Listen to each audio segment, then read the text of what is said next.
Okay, boys and girls, we made it. It's chapter 10 of our novel, our final chapter.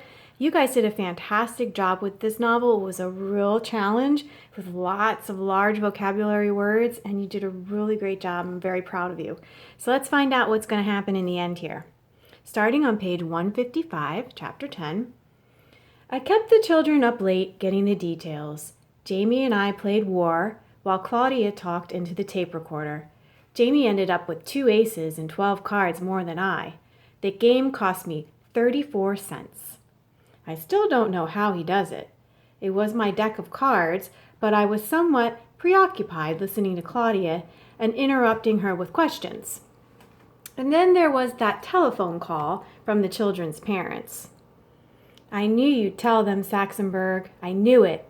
What a combination you are. Soft heart and hard head. It was all I could do to persuade them to stay home and tell me and let me deliver the children in the morning. Mrs. Kincaid kept asking if they were bruised or maimed. I think she has read too many accounts of lost children in the newspapers. You realize now why I insisted that they stay overnight. I wanted all sides of the bargain kept, and I had to get my information. Besides, I had promised them a ride home in the Rolls Royce, and I never cheat when the stakes are high.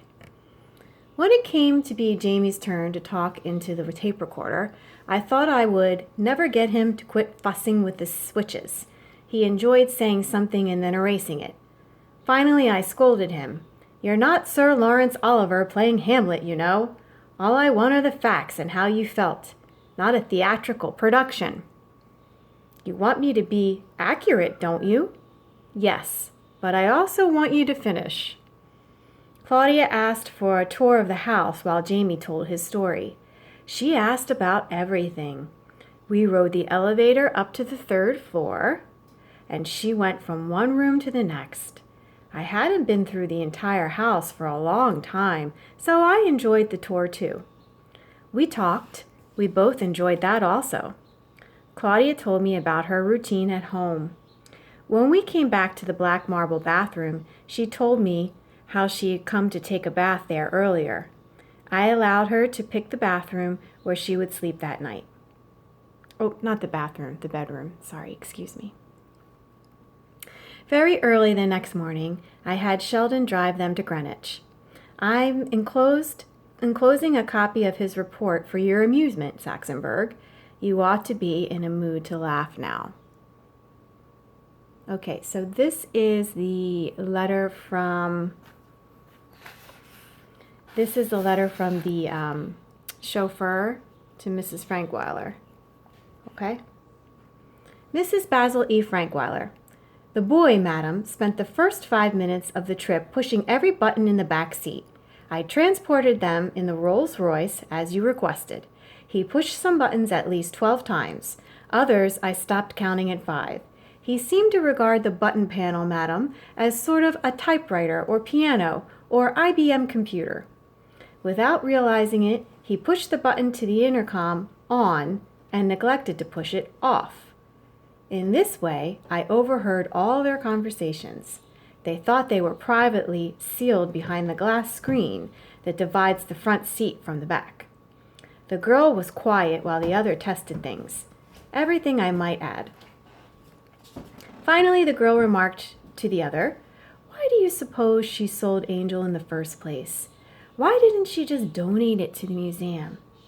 "Because she's tight, that's why. She said so," the boy answered. "That's not the reason. If she were tight and she knew it was worth so much, she would never have sold it for $225,000.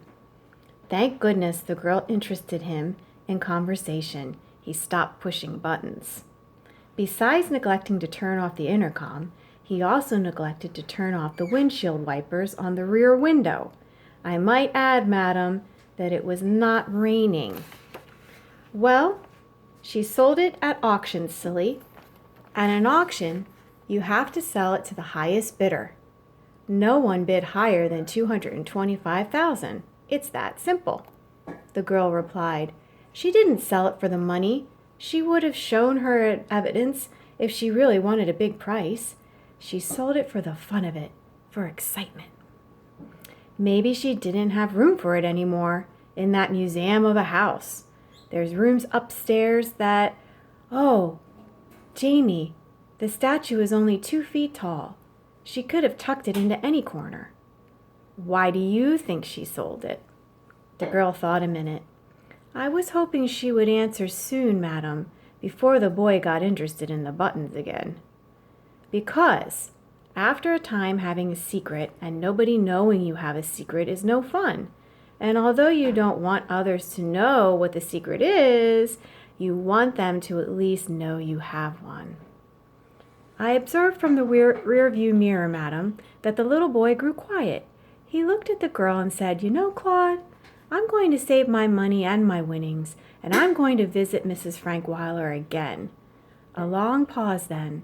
There's something about our running away that I forgot to say into the tape recorder. The girl said nothing.